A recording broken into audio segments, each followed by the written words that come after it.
मित्रांनो नमस्कार. तुमचं सर्वांचं स्वागत आहे. मित्रांनो आजच्या व्हिडिओचं प्रयोजन असं होतं की गट ब ची जी काही पूर्वपरीक्षा झालेली आहे, आता पूर्वपरीक्षेनंतर जे काही मार्क्स आलेले आहेत, तुम्हाला पेपर कठीण होता, कठीणनुसार तुमचं जे काही मार्काचं कॅल्क्युलेशन आहे ते कॅल्क्युलेशन तुम्ही व्यवस्थित पद्धतीने बसवा. बरेच सारे जे काही एक्सपर्ट आहेत त्या एक्सपर्टने तुम्हाला मार्क्स सांगितले असतील की या या लेवलचा कट ऑफ लागणार आहे, इतका कट ऑफ लागणार आहे वगैरे वगैरे सर्व गोष्टी तुमच्या आता सेटल झाल्या असतील. तर आता आपल्याला गेलं पाहिजे की मुख्य परीक्षा केली पाहिजे. जर तुम्हाला वाटत असेल की आता आपल्याला काय आहे, आपल्याला सफिशियंट मार्क्स आहेत आणि आपण आता मुख्य परीक्षा केली पाहिजे, तर माझं म्हणणं की तुम्ही मुख्य परीक्षेकडे धाव घेऊ शकता आणि मुख्य परीक्षेची प्रिपरेशन करू शकता. मुख्य परीक्षा तयार करत असताना, प्रिपेअर करत असताना बऱ्याच साऱ्या विद्यार्थ्यांना जे पेपर 1 आणि पेपर 2 मध्ये आहे, त्याच्यामध्ये पेपर 1 मध्ये बरेच सारे विद्यार्थी 2 जे विषय आहेत जे की डिसाइडिंग फॅक्टर आहेत, तुम्हाला पोस्ट मिळेल की नाही मिळेल या 2 विषयावर डिपेंड राहते. ते विषय आहेत म्हणजे मॅथ अँड रिझनिंग, दुसरं आहे सायन्स अँड टेक्नॉलॉजी आणि जनरल सायन्स. हे जे 2 विषय आहेत हे विषय खूप महत्वाचे आहेत. 20 40 क्वेश्चन्स या 2चे आहेत. म्हणजे काय आहे, 40% मार्क्स तुमचे ह्या 2 विषयाचे आहेत. म्हणजे याचं जे महत्व आहे ते अनन्यसाधारण तुम्हाला ते महत्व तिथं पाहायला मिळतं. जर व्यवस्थित पद्धतीने याचा अप्रोच डेव्हलप झाला, क्वेश्चनला व्यवस्थित पद्धतीने डील केलं, व्यवस्थित पद्धतीने त्याचा पॅटर्न समजून घेतला आणि व्यवस्थित पद्धतीने त्याचे सोर्सेस माहित असले, तर याच्यामध्ये हे जे काही 20 question science and technology general science मध्ये आहेत ते आणून देण्याचा कार्यक्रम माझा असेल. मी त्याच्याबद्दल शाश्वती घेतो. मी तुम्हाला सांगतो, मी तुम्हाला देईल, या सर्व गोष्टी देईल की इथून ते क्वेश्चन विचारते, इथून तुम्ही ते प्रिपरेशन करा. तुमचा क्वेश्चन चुकून न देण्याचा कार्यक्रम माझा असेल. तुम्ही माझे एक्सप्लेनेशन आतापर्यंतचे बघितलेले आहेत, ऑफलाईन बघितलेले, ऑनलाईन बघितलेले आहेत. आता तुम्हाला या गोष्टी इतक्या ताकदीने प्रोव्हाइड करणार आहेत की कारण आयोग पण एक स्टेप समोरच आहे. जे काही ट्रॅडिशनल वे ऑफ टीचिंग आहे ते आता चालणार नाही. आता काय आहे, तुम्हाला एक स्टेप सोर्स जो आहे, सोर्स तुम्हाला ऍडव्हान्स ठेवावा लागेल. मागच्या वेळेस क्वेश्चन विचारलेले तुम्हाला बघितले पाहिजे. तुम्ही जर मागचा पेपर बघितला मागच्या वेळेचा, तुम्ही सायन्स अँड टेक्नॉलॉजीची क्वेश्चन बघा किंवा जनरल सायन्सची क्वेश्चन बघा. जनरल सायन्स मध्ये समजा एक क्वेश्चन होता पोरी फेराचा, है ना. पोरी फेऱ्याच्या त्यांनी स्केलेटनवर विचारून टाकलेला क्वेश्चन आहे. मग जर तुम्हाला तो विचारतो, तो तुमच्या त्या पुस्तकामध्ये नाही ना, तो तुमच्या त्या लुसेंटच्या पुस्तकात नाहीये, बऱ्याच साऱ्या पुस्तकामध्ये तो नाहीये. जे काही सायन्सची पुस्तकं तुम्ही आहे बाजारामध्ये त्याच्यामध्ये पण तो क्वेश्चन नाहीये. कारण पोरी फेरा हा ऍज अ तुम्ही एक नॉन क्राउडेड म्हणून तुम्ही तो डिटेलमध्ये अभ्यास करणं गरजेचं आहे. कारण सिलेक्टेडच आहेत काही गोष्टी, सिलेक्टेड तिथं अॅनिमल्स आहेत, तुम्हाला तिथं ऑर्गॅनिझम्स आहेत. ते ऑर्गॅनिझम तुम्हाला सिलेक्टेड असल्यामुळे तुम्हाला त्याला डिटेलमध्ये करणं गरजेचं आहे. कारण तुम्ही मुख्य परीक्षेमध्ये आहात. पूर्व परीक्षेमध्ये तुम्हाला तो 1 to 1 ठीक आहे, पण मुख्य परीक्षेमध्ये आल्याला तुम्हाला पर्टिक्युलर व्हावं लागेल, तुम्हाला डेप्थ मध्ये त्या जावंच लागेल. मग डेप्थ असेल तर तुमचा जो आहे, तुमचा तो जो विषय आहे तो ताकदीचा होतो आणि त्याच्यावर तुमची कमांड येत असते. मग त्यासाठी काय करा, प्रत्येक टॉपिक हा डिटेलमध्ये करण्याचा प्रयत्न करावाच लागेल, त्याच्याशिवाय पर्याय नाही. आणि जवळजवळ तुम्हाला रँक घ्यायची असेल, तुम्हाला त्याच्यामध्ये तुम्हाला पोस्ट मिळवायची असेल, तर सायन्स अँड टेक्नॉलॉजी आणि मॅथमॅटिक्स रिझनिंग याच्याशिवाय पर्याय पण नाही. याला तुम्ही स्किप करू शकत नाही, याला तुम्ही निग्लेक्ट करू शकत नाही, याला तुम्ही दुय्यम दर्जा देऊ शकत नाही, तुम्ही काहीच नाही करू शकत. तुम्हाला याच्यावर कामच करावं लागेल. कामाच्या व्यतिरिक्त तुम्ही तुमचा जो ऑप्शनच नाही. तर त्यासाठी आजचं जे लेक्चर आहे ते लेक्चर खूप महत्वाचं आहे. तुम्ही प्रत्येकाने बघितलं पाहिजे आणि बघा की आयोग काय करतोय, कशा पद्धतीने क्वेश्चन विचारतो आणि कुठून विचारतो, त्याचे सोर्सेस काय आहेत हे मी तर आज दिलेले आहे. ते सोर्सेस तुम्ही नक्की बघितले पाहिजे. खूप ताकदीचा कार्यक्रम आहे. तुम्हाला जर या प्रोसेसमधून बाहेर निघायचं असेल तर तुम्हाला हे ऐकलंच पाहिजे. ठीक आहे. मग आजचं जे काही लेक्चर आहे ते लेक्चर आपल्या ग्रुप बीच्या मुख्य परीक्षेच्या सायन्स अँड टेक्नॉलॉजी आणि जनरल सायन्स या विषयावर असणार आहे. आता science and technology, general science, आता या विषयाचं जर आपण व्यवस्थित पद्धतीने बघितलं तर याचं वेटेज, मार्क्स आणि याच्यामध्ये काय काय विचारलं जातं, कोणते कोणते विषय आहेत ते बघितले पाहिजे. एक तर पहिली गोष्ट तर याच्यामध्ये आहे जनरल सायन्स.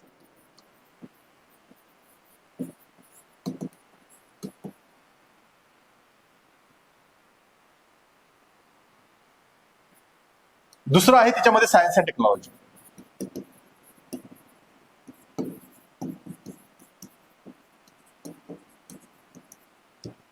आता जनरल सायन्सचा जर विचार केला तर जनरल सायन्स मध्ये तो किती क्वेश्चन विचारतो, क्वेश्चन किती विचारतो, तो 12 क्वेश्चन विचारतो, 12 क्वेश्चन विचारतो. जर सायन्स अँड टेक्नॉलॉजीचा विचार केला तर सायन्स अँड टेक्नॉलॉजी मध्ये किती क्वेश्चन विचारतो, तो 8 क्वेश्चन विचारतो.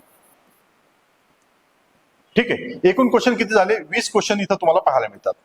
20 क्वेश्चन म्हणजे मार्क्स किती आहेत? 40 मार्क्स तुम्हाला या विषयावर पाहायला मिळतात, जनरल सायन्स आणि सायन्स अँड टेक्नॉलॉजी मध्ये. 40 मार्क्स 200 पैकी 40 आहेत आणि 100 क्वेश्चन पैकी 20 क्वेश्चन आहेत. 20 क्वेश्चन म्हणजे काय? 20% सिलेबस तुम्हाला इथंच आहे. मग जर जनरल सायन्स तो विचारत असेल तर जनरल सायन्स मध्ये तो काय विचारतो? त्याच्यामध्ये तो तुम्हाला आहे तो म्हणजे फिजिक्स, केमिस्ट्री, बायोलॉजी. बायोलॉजीमध्ये 3 गोष्टी आहेत, बॉटनी आहे, झुलॉजी आहे, हायजीन आहे. फिजिक्सला तो किती क्वेश्चन विचारतो? फिजिक्सचे 3 क्वेश्चन आहेत. बॉटनीचे केमिस्ट्रीचे किती क्वेश्चन आहेत? 3 क्वेश्चन आहेत. बॉटनीचे किती क्वेश्चन आहेत? 2 क्वेश्चन आहेत. झुलॉजी क्वेश्चन किती आहेत? 2 क्वेश्चन आहेत. आणि हायजीनचे क्वेश्चन किती आहेत? 2 क्वेश्चन आहेत. एकूण जर क्वेश्चन बघितलं तर तुम्हाला काय आहे? 12 क्वेश्चन इथं पाहायला मिळतात. सायन्स अँड टेक्नॉलॉजीचा विचार केला तर सायन्स अँड टेक्नॉलॉजीचे किती क्वेश्चन तो विचारतो? सायन्स अँड टेक्नॉलॉजीवर किती क्वेश्चन आहेत? एकूण 8 क्वेश्चन आहेत.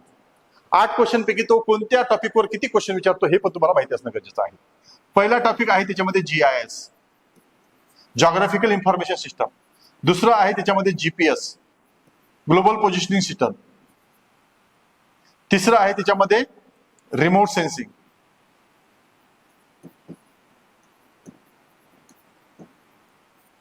चौथा टॉपिक आहे त्याच्यामध्ये ICT, information and communication technology. आता याचे जे क्वेश्चन आहे त्या क्वेश्चनचं डिस्ट्रीब्युशन जर बघितलं तर क्वेश्चनचं डिस्ट्रीब्युशन कसं आहे तर सॉरी आणखी एक टॉपिक राहिला 5वा त्याच्यामध्ये, ते म्हणजे एरियल फोटोग्राफी. एरियल फोटोग्राफी हा एक 5वा टॉपिक त्याच्यामध्ये पाहायला मिळतो. याच्यावर तो एक क्वेश्चन विचारतो, याच्यावर एक क्वेश्चन विचारतो, याच्यावर एक क्वेश्चन विचारतो, याच्यावर तो 4 क्वेश्चन विचारतो आणि याच्यावर तो एक क्वेश्चन विचारत असतो. एकूण जर क्वेश्चन विचारले तर तुम्हाला एकूण क्वेश्चन किती झाले याच्यावर पूर्ण? याच्यावर 8 क्वेश्चन तुम्हाला इथंही पाहायला मिळतात, है ना. मग 8 आणि 12 किती आहे? 20 क्वेश्चन तुम्हाला इथून पाहायला मिळतात. मग तुम्हाला काय करावं लागेल? या एका मार्कासाठी तुम्हाला लढायचं आहे, एका मार्कासाठी तुम्हाला ताकदीने प्रिपरेशन करायची आहे, ते विथ डिटेल करायची आहे. तुम्ही मागच्या क्वेश्चनचा जर तुम्ही रेफरन्स बघितला, मागचे क्वेश्चन जर तुम्ही व्यवस्थित पद्धतीने बघितले असतील तर तुम्हाला कशा लेवलचे तो क्वेश्चन विचारतो हे पाहणं अपेक्षित आहे. आणि तेच जर तुम्ही व्यवस्थित पद्धतीने केले तर तुम्हाला पैकीच्या पैकी मार्क्स इथं 100% मिळतात. एवढा सोपा विषय नाही या विषय एवढा सोपा विषय तुम्हाला पाहायला मिळत नाही. जर तुमचं कन्सेप्ट क्लिअर असतील आणि तुम्ही बेसिक पासून प्रिपरेशन केले असेल, तुमचं फाउंडेशन स्ट्रॉंग असेल. आता बरेच सारे विद्यार्थी म्हणतात की सर आम्ही आता पुन्हा स्टेट बोर्ड वाचायचं का? अरे क्वेश्चन तिथून जर विचारत असतील तर तुम्ही वारंवार ते क्वेश्चन ते स्टेट बोर्ड वाचलंच बी पाहिजे. बाकीच्या सोर्सेसवर तुम्हाला बाकीचे जे सोर्सेस आहेत ते ऑथेंटिक नाही आहेत. बरेच सारे लोक काही म्हणतील पण ते ऑथेंटिक नाही आहेत. ऑथेंटिक सोर्स एकच आहे, तो म्हणजे आयोगाचा. आयोग जो यूज करतो, आयोग कोणता यूज करतो? तुम्हाला स्टेट बोर्ड आहेत आणि त्या स्टेट बोर्ड मध्ये जर तो आयोग जर तिथून क्वेश्चन तयार करत असेल आणि आपल्याला जाणवत आहे ते, जर तुम्ही व्यवस्थित प्रिपरेशन करताना जाणवते की आणि PYQ जर त्यात जोड दिली तर तुम्हाला जाणवते की काय आहे, एक स्टेप ऍडव्हान्स गेलेला आहे. मग तुम्ही काय करावं लागेल? अशा वेळेस तुम्ही नेटचा यूज करा. तो ऍडव्हान्स विचारतोय ना, तो आणखी डेप्थ मध्ये जाऊन विचारतो. तुम्हाला त्या पद्धतीने नेटचा यूज करून, रेफरन्स बुक यूज करून तुम्हाला तो जो डाटा आहे तो डाटा कलेक्ट करून तुम्हाला प्रिपरेशन 1 स्टेप अहेड ठेवायची आहे. मग यासाठी तुम्हाला काय करावं लागेल? या पद्धतीने तुम्हाला तिथे जावं लागेल. आता पहिले क्वेश्चन डील करण्याचा पूर्वी हा 2017 मेला झालेला 2026चा पेपर आहे. 17 मेला झालेला गट ब चा मुख्य परीक्षेचा पेपर आहे. कितीचा आहे? मुख्य परीक्षेचा पेपर तुम्हाला इथं पाहायला मिळतो. हा जो पेपर आहे या पेपरामध्ये कशा पद्धतीने त्यांनी काय काय विचारलेलं आहे या सर्व गोष्टी आज आपण इथं चर्चा करणार आहोत, है ना. मुख्य परीक्षेचा पेपर तुम्हाला इथं पाहायला मिळतो, मुख्य परीक्षेचा आहे. आणि या पेपरामधल्या गोष्टी आता डिटेलमध्ये आपल्याला एक गोष्ट व्यवस्थित समजून घ्यायची आहे. मार्क्स पाहिजे ना तर तुम्हाला काय केलं पाहिजे? व्यवस्थित पद्धतीने ऐकलं पाहिजे. मार्क्स घ्यायचे तर ऐका, ठीक आहे. आता पहिलाच क्वेश्चन इथं बघा काय म्हणतो. आता हा रेजिस्टिव्हिटी संदर्भात क्वेश्चन विचारलेला आहे, मेटलच्या रेजिस्टिव्हिटी संदर्भात क्वेश्चन विचारलेला आहे. आता मेटलच्या रेजिस्टिव्हिटी संदर्भात क्वेश्चन त्यांनी विचारलेला आहे. ओके, क्वेश्चन जर विचारलेला असेल मेटलच्या रेजिस्टिव्हिटी संदर्भात तर आपल्याला काय केलं पाहिजे? आपल्याला त्या क्वेश्चनला व्यवस्थित पद्धतीने समजून पण घेतलं पाहिजे, ठीक आहे. आता क्वेश्चन काय म्हणतो बघा. क्वेश्चन काय आहे? क्वेश्चन काय म्हणतो? Consider the following statement. Resistivity of metal increase with the increasing temperature. जर एखाद्या मेटलचं रेजिस्टिव्हिटी वाढली, टेम्परेचर वाढलं तर त्याची रेजिस्टिव्हिटी काय वाढते? ती पण वाढते. मग याचा अर्थ असा पण होतो की जर एखाद्या पदार्थाचं टेम्परेचर कमी झालं तर रेजिस्टिव्हिटी पण कमी होऊन जाते, तो रेजिस्टन्स कमी होऊन जातो त्याच्यामध्ये. आणि जेव्हा एका पर्टिक्युलर टेम्परेचरवर आला, तो एका पर्टिक्युलर टेम्परेचरवर आला, त्याला क्रिटिकल टेम्परेचर म्हणतात. क्रिटिकल टेम्परेचरवर जर तो आला तर त्याला आपण काय म्हणतो, तो सुपर कंडक्टर आहे ना, सुपर कंडक्टिव्हिटी आपण त्याला म्हटलेलं असतं, सुपर कंडक्टिव्हिटी. याची एक्झाम्पल काय आहेत, तुम्ही मॅग्लो नावाचे जे काही ट्रेन्स आहेत है ना, NMR आहेत, MRI आहेत, हे कशावर चालतात, त्या सुपर कंडक्टिव्हिटी जी काही कन्सेप्ट आहे त्याच्यावर चालतात. कारण त्याच्यामध्ये काय आहे, रेजिस्टिव्हिटी कमी झालेली असते. सुपर कंडक्टर आहे बा, हे सुपर कंडक्टर आहे, त्याच्यामध्ये रेजिस्टिव्हिटी खूप कमी आहे, रेजिस्टन्स कमी आहे, टेम्परेचरचं जे आहे टेम्परेचर लॉस कमी झालेलं आहे, मॅग्नेटिक जे काही रेजिस्टन्स आहे ते पण कमी त्याच्यामध्ये झालेलं पाहायला मिळतं. म्हणजे सर्व 0 झालेलं आपल्याला पाहायला मिळतं. त्याला सुपर कंडक्टर जो काही पदार्थ आहे तो कसा सुपर कंडक्टर पदार्थ आपल्याला पाहायला मिळतो. त्याच्यामध्ये काय आहे, टेम्परेचर क्रिटिकल पद्धतीने येऊन जाते आणि सर्व गोष्टी 0 झालेल्या असतात. म्हणजे काय आहे, नो फ्रिक्शन, काहीच त्याच्यामध्ये रेजिस्टिव्हिटीच नसते. मग हे या कन्सेप्टच्या बेसिसवर हा क्वेश्चन आपल्याला तिथे पाहायला मिळतो. Resistivity of a metal increase with the increasing temperature. जर टेम्परेचर कमी झालं तर रेजिस्टिव्हिटी काय होईल, कमी होत असते. मग हे जे पहिलं स्टेटमेंट आहे हे बरोबर आहे. का बरोबर आहे, तर ते का बरोबर आहे, रेजिस्टिव्हिटी का वाढली तर टेम्परेचर वाढलं तर रेजिस्टिव्हिटी का वाढते, तर का वाढते, the atom vibrate more rapidly over a large distance with high amplitude. As a result electron collide more frequently with the atoms. Temperature वाढल्यामुळं ते एकमेकाला कोलाइड होतात आणि रेजिस्टिव्हिटी काय होते, खूप जास्त वाढून जाते. त्याच्यामुळे टेम्परेचर वाढले की रेजिस्टिव्हिटी वाढते. टेम्परेचर कमी जसं कमी होईल, 0 पर्यंत जाईल, तसं काय आहे, रेजिस्टिव्हिटी काय होत असते, कमी होत असते. आणि याच कन्सेप्टवर हे मॅग्लो नावाचे जे काही आजकाल जे काही ट्रेन आहेत है ना, त्या ट्रेन असे वरून जाताना बघतो आपण है ना, मॅग्नेटिक फील्ड असते, मॅग्नेटिक फील्डच्या वरून चालताना, म्हणजे त्याची जी चाका आहे ते चाका त्याला थाळत पण नाही है ना. मग त्या कशावर आहे, हे जे काय आहे, ही जी कन्सेप्ट आहे, या कन्सेप्टच्या बेसिसवर ते आपल्याला पाहायला मिळतं. मग याचं जर उत्तर बघितलं तर काय आहे, बोथ स्टेटमेंट आर करेक्ट. बरोबर आहे, दोन्ही स्टेटमेंट करेक्ट आहे, but B is not correct explanation. नाही, बीच तर त्याचं करेक्ट एक्सप्लेनेशन आहे, मग पहिलं चुकलेलं आहे. दुसरं काय आहे, both statement are correct and B is the correct explanation of A. हे दुसरं करेक्ट आहे, हे एक करेक्ट आहे, बी रॉंग आहे, असं काही विषय नाही. फक्त दुसरं त्याच्यामधलं करेक्ट आपल्याला पाहायला मिळतं. आता हा जो व्हिडिओ आहे, हा व्हिडिओ त्याच्या संदर्भात होता, हा व्हिडिओ चालत नाहीये.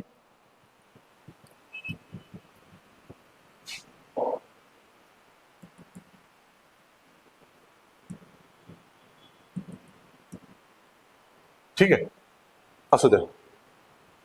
त्याच्यानंतर आता ते जी काही रेजिस्टिव्हिटी आहे है ना, त्याच्या संदर्भात इथं तुम्हाला सुपर कंडक्टरच्या संदर्भात आता नेक्स्ट क्वेश्चन तुम्हाला सुपर कंडक्टर असणार, हे लक्षात ठेवा है ना.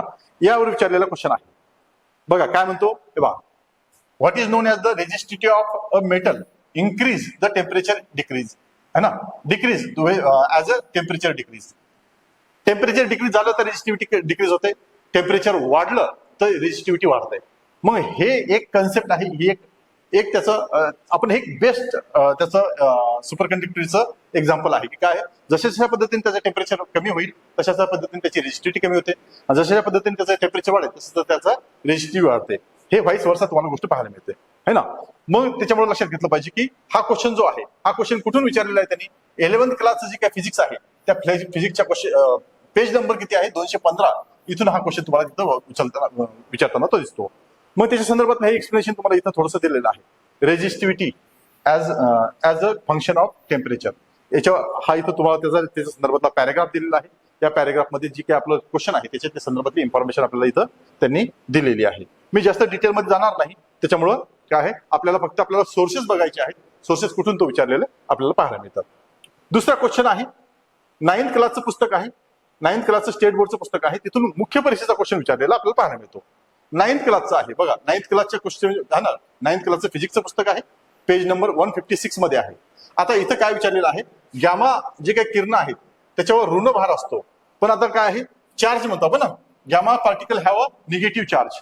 मग आता आपण हे जे काही किरण आहेत, इथं अल्फा आहे, बीटा आहे, गॅमा आहे, याच्यावर चार्ज आहेत का, मग चार्ज कोणते कोणते आहेत, अल्फावर कोणता चार्ज आहे, +2 चार्ज आहे, बीटावर कोणता चार्ज आहे, -1 चार्ज आहे, गॅमावर काय आहे याच्यावर काय इलेक्ट्रिकली न्यूट्रल सांगितलंय, नो चार्ज, इलेक्ट्रिकली न्यूट्रल आहे, त्याच्यावर कोणत्याच पद्धतीचा चार्ज नाहीये. जेवढे काही इलेक्ट्रोमॅग्नेटिक रेडिएशन त्याच्यावर कोणत्याच प्रकारचा चार्ज नसतो हे आपल्याला माहितीच आहे. मग त्याच्यामुळे काय आहे, जे काही गॅमा किरण आहे, गॅमा किरण काय आहे, गॅमा किरण हे इलेक्ट्रोमॅग्नेटिक रेडिएशनचा एक प्रकार आहे. जे काही सूर्यापासून किरण येतात त्याचा एक प्रकार आहे. त्याच्यामध्ये काय आहे, त्याच्यामध्ये चार्ज असण्याचा प्रकारच येत नाही, चार्ज असण्याचा प्रश्नच येत नाही, म्हणून तो काय न्यूट्रल आहे. मग हे जे स्टेटमेंट आहे, निगेटिव्ह चार्ज आहे का इथं, नाही, हे स्टेटमेंट चुकीचं आहे. डी जे आहे हे स्टेटमेंट चुकीचं आहे, म्हणजे हा ऑप्शन चुकीचा आहे. दुसरं काय विचारलेलं आहे त्यांनी, तर दुसरं काय विचारलेलं आहे बघा, इथं आणखी बरेच सारे जेवढे विचारलेले आहेत ते आपल्याला समजून घ्यायचे आहे. Half time of the radio active material, half time of the radio active material याचं एकक काय आहे, त्याचं एकक टाइम आहे. हाफ लाईफ टी, हाफ असं त्याचं हे आहे, म्हणजे टाइम त्याचं काय आहे युनिट आपल्याला पाहायला मिळतं है ना. हाफ टाइम असं लिहिलं, टी आणि हाफ असं लिहिलेलं असतं, हा त्याचा युनिट आहे. मग क्वेश्चन मध्ये काय विचारलेलं आहे, क्वेश्चन मध्ये काय विचारलेलं आहे की बघा, unit measure by the radio active is curie, ठीक आहे. दुसरा आहे हा पण आहे, हे जे स्टेटमेंट आहे हे पण आपलं जो आहे, unit of half radio active nucleoid is measured in meter, meter मध्ये आहे का, नाही, ते कशामध्ये आहे, ते टाइम मध्ये आहे. टाइम कसा आहे, टी 1:2 अशा पद्धतीने ते दिलेलं आहे. मग त्याच्यामुळे काय आहे, हे स्टेटमेंट करेक्ट आहे, नाही सॉरी, हे स्टेटमेंट चुकीचं आहे, मीटर मध्ये म्हटलंय ना, तर मग हे चुकीचं आहे, हे पण चुकीचं आहे. ठीक आहे, म्हणजे डी चुकीचं आहे आणि बी पण चुकीचं आहे. त्याच्यानंतरचं काय आहे, त्याच्यानंतर पहिलं आहे unit measure of radio active is curie है ना. मेरी क्युरी, जे काही मेरी क्युरी आहे, त्यांनी ते रेडिओ ऍक्टिव्ह जी काही कन्सेप्ट आहे ती शोधून काढली आणि त्यांना 1906 मध्ये त्यांना नोबेल प्राइज पण मिळालेला आहे. मग हे जे स्टेटमेंट आहे हे स्टेटमेंट तिथून विचारलेलं आहे. मग हे जे काही मेजरमेंटचं युनिट आहे रेडिओ ऍक्टिव्हिटीचं ते क्युरी आहे का, तर बरेच सारे विद्यार्थ्यांना माहिती की बेक्वेरेल आहे म्हणून त्यांनी पहिलं स्टेटमेंट पण रॉंग केलेलं असेल है ना, पण नाही, त्याचं क्युरी पण आहे. आता त्याचं कुठं पाहायला मिळतं तुम्हाला, तर तुम्हाला ते इथं पाहायला मिळतं बघा, तुम्हाला दुसऱ्या पेजवर नाही, इथंच आहे. आता तुम्हाला ते कुठं पाहायला मिळतं बघा, लक्षात घ्या. आता तुम्हाला डायरेक्ट त्याचा सोर्स दाखवतो.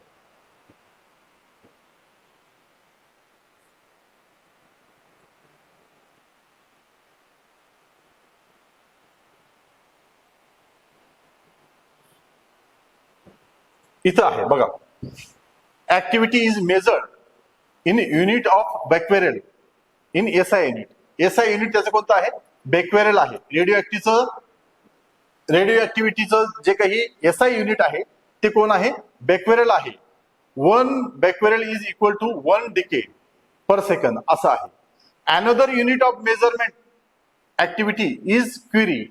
आणखी दुसरं जे काही मेजरमेंटचं युनिट आहे ते कोणतं आहे, ते क्युरी आहे. आणि हे कुठून विचारलेलं आहे, 12th क्लासचं जे काही पुस्तक आहे फिजिक्सचं 336 पेजवर तुम्हाला हा जो काही क्वेश्चन आहे तो क्वेश्चनचं स्टेटमेंट आहे, ते क्वेश्चनचं स्टेटमेंट तुम्हाला तिथून पाहायला मिळतं. ठीक आहे, म्हणजे काय आहे, तुम्हाला हे जे स्टेटमेंट आहे की काय आहे, हे क्युरी आहे का, हे स्टेटमेंट करेक्ट आहे. Energy produce in sun is due to fusion, नाही, हे चुकीचं आहे, ते फ्युजन आहे, फ्युजनमुळे आहे, फ्युजनमुळे नाहीये, फ्युजनमुळे आहे. फ्युजनमुळे काय होतं सांगा मला तुम्ही, कमेंटमध्ये सांगा, फ्युजनमुळे काय होतं. फ्युजन ही प्रोसेस कशामध्ये पाहायला मिळते, न्यूक्लिअर रिएक्टर जे आहे त्याच्यामध्ये आपल्याला फ्युजन ही प्रोसेस पाहायला मिळते. फ्युजन जी आहे, फ्युजन आहे, हायड्रोजन पासून हेलियम जी बनण्याची प्रोसेस आहे ती कशामुळे होते, फ्युजन. FU सन मधला जो यू आहे, सांगत असतो हमेशा, सन मधला जो यू आहे तो या प्रोसेसमध्ये यू मध्ये येतो. FU FU याच्यामध्ये येतो. न्यूक्लिअर रिएक्टर मध्ये कोणती प्रोसेस होते, फ्युजनची प्रोसेस होते, आणि सन मध्ये जी प्रोसेस होते ती फ्युजनची प्रोसेस होते, हे तुम्हाला माहित असणं गरजेचं आहे. मला हे बी स्टेटमेंट रॉंग आहे, म्हणजे बी, सी आणि डी हे तिन्ही रॉंग आहेत, BCD रॉंग आहेत है ना. मग एकच करेक्ट आहे, ते म्हणजे काय, ए स्टेटमेंट करेक्ट आहे, बाकीचे सर्व रॉंग आहेत. आणि हे तिन्ही स्टेटमेंट तुम्हाला कुठे पाहायला मिळतात, हे जे पुस्तक आहेत, एक 9th क्लासचं आहे, दुसरं 12th क्लासचं पुस्तक आहे. या पुस्तकामध्ये तुम्हाला ही सर्व इन्फॉर्मेशन रेडिओ ऍक्टिव्हिटी संदर्भाची पाहायला मिळते. ठीक आहे, त्याच्यानंतरचा क्वेश्चन काय आहे, खालीलपैकी कोणता तरंग अवतरंग नाही आणि अनुतरंगही नाही. Which of the following wave is neither transfer और नॉट लॉन्जिट्युडिनल. आता साऊंड वेव्ह कोण आहे, आता हा जो क्वेश्चन आहे हा पीवायक्यू मधून विचारलेला आहे. आणि कोणत्याही जो काही साऊंडचा चॅप्टर असेल त्या चॅप्टरमध्ये पुस्तकामध्ये पण आता 5वी पासून तर 12वी पर्यंत साऊंड जो चॅप्टर आहे तो कंटिन्युअस आपल्याला पाहायला मिळतो आणि तिथे हे वारंवार आलेलं आहे. आणि पहिली गोष्ट त्याच्या पद्धती त्याच्यापेक्षा इथे काय पीवायक्यू पण आहे. पीवायक्यू आहे बघा खालील ट्रान्सफर नेचर ऑफ लाईट काय आहे. Transfers nature of light was confined by the phenomenon of dash of light. कसं आहे transfer nature of light. Nature कसं आहे लाईटचं ट्रान्सफर्स आहे. म्हणजे काय आहे लाईट कशी आहे ट्रान्सफर्स नेचरची आहे. म्हणजे हे स्टेटमेंट करेक्ट आहे ना. मग कोणतं नाही याच्यामध्ये. साऊंड वेव्ह कसे आहेत आता इथं बघा. Sound wave is a longitudinal mechanical wave. Sound wave कसे आहेत लॉन्जिट्युडिनल वेव्ह आहेत. आणि तेच साऊंड वेव्ह आहेत अल्ट्रासाउंड आहेत त्या पण कशा आहेत त्या पण कशा आहेत लॉन्जिट्युडिनल वेव्ह आहेत. मग हे पण आहे हे पण आहे आणि हे पण आहे. ट्रान्सफर वेव्हचं एक्झाम्पल लाईट वेव्ह आहे. लॉन्जिट्युडिनल वेव्हचं एक्झाम्पल कोण आहे मेकॅनिकल आणि साऊंड वेव्ह आहे. आता याच्यावर वारंवार खूप सारे पीवायक्यू विचारलेले आहेत. दरवर्षी विचारले प्रत्येक वेळेस विचारलेले आहे. मग याच्यामध्ये कोणता बसत नाही. मग काय आहे waves of on water surface. Water सरफेसवर येणाऱ्या ज्या वेव्हज आहेत त्या ट्रान्सफर्स वेव्ह बी नसतात आणि लॉन्जिट्युडिनल वेव्ह असतात. त्यांना कोणत्याच पद्धती त्यामध्ये बसत नाहीत. त्या मिक्सचर असतात. त्याचे डायरेक्शन जे आहे ती वेगवेगळ्या पद्धतीची डायरेक्शन असते. खूप कॉम्प्लेक्स पद्धतीची डायरेक्शन आपल्याला त्याच्यामध्ये पाहायला मिळते. म्हणून ह्या दोन्ही म्हणजे हे जे काही वेव्ह आहे वॉटर सरफेसवरची वेव्ह आहे ती याच्यामध्ये बसत आपल्याला पाहायला मिळत नाही. याच्यामध्ये ती बसत नाही.